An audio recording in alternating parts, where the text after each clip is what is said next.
قال ترامب: القدس لهم. وقال الله عز وجل: فإذا جاء وعد الآخرة ليدخلوا المسجد كما دخلوه أول مرة ليسوءوا وجوهكم وليدخلوا المسجد كما دخلوه أول مرة وليتبروا ما علوا تتبيرا. قال ترامب: لقد عمل فريقي ليلا ونهارا لإنجاز هذه المهمة. وقال النبي صلى الله عليه وسلم: لا تزال طائفة من أمتي ظاهرين على الحق لا يضرهم من عاداهم. قيل: أين هم يا رسول الله؟ قال: في بيت المقدس وأكناف بيت المقدس.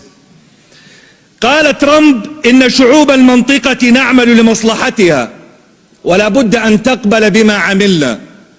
وقال النبي عليه الصلاة والسلام: لو لم يبق من الدنيا إلا يوم لطول الله ذلك اليوم حتى يقاتل آخر هذه الأمة الدجال. قيل: أين هم يا رسول الله؟ قال: أنتم شرقي نهر الأردن وهم غربيه، حتى يختبئ اليهودي من وراء الشجر أو الحجر فيقول الشجر أو الحجر: يا مسلم يا عبد الله، هذا يهودي ورائي، تعال فاقتله. قال ترامب: لا بد للعرب أن يعتذروا عن الحروب التي خاضوها. وقال الله عز وجل: ولا تحسبن الذين قتلوا في سبيل الله أمواتا بل أحياء عند ربهم يرزقون.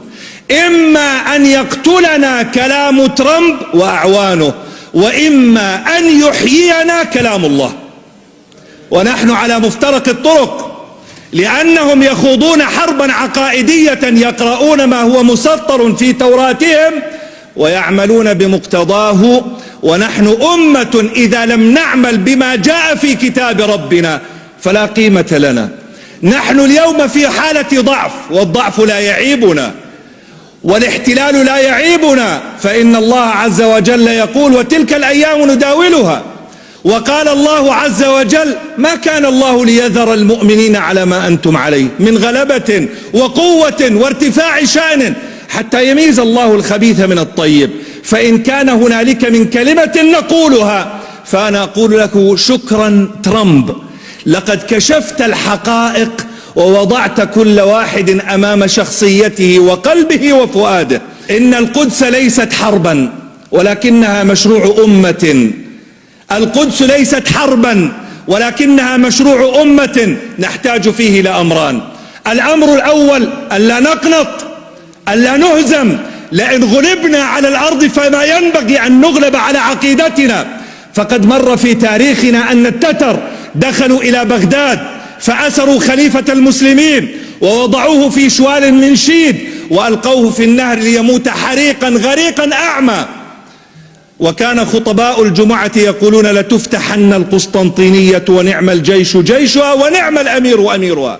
وكان صوت الهمس وقتها يقول: انظروا ماذا يقولون. وصدق الله وكذب التتر، ونحن اليوم نقول: صدق الله وكذب ترامب وأعوانه. والأمر الثاني: أننا نحتاج إلى إعداد مشروع لا إعداد حرب. فنحن ضعفاء والضعف لا يعيبنا، ولكننا نحتاج أن نجعل مشروعا لأبنائنا نقولها لهم ولو كلمة: فلسطين عربية من بحرها إلى نهرها ومن شمالها إلى جنوبها، وبالعامية: لن يضيع دين وراءه مطالب.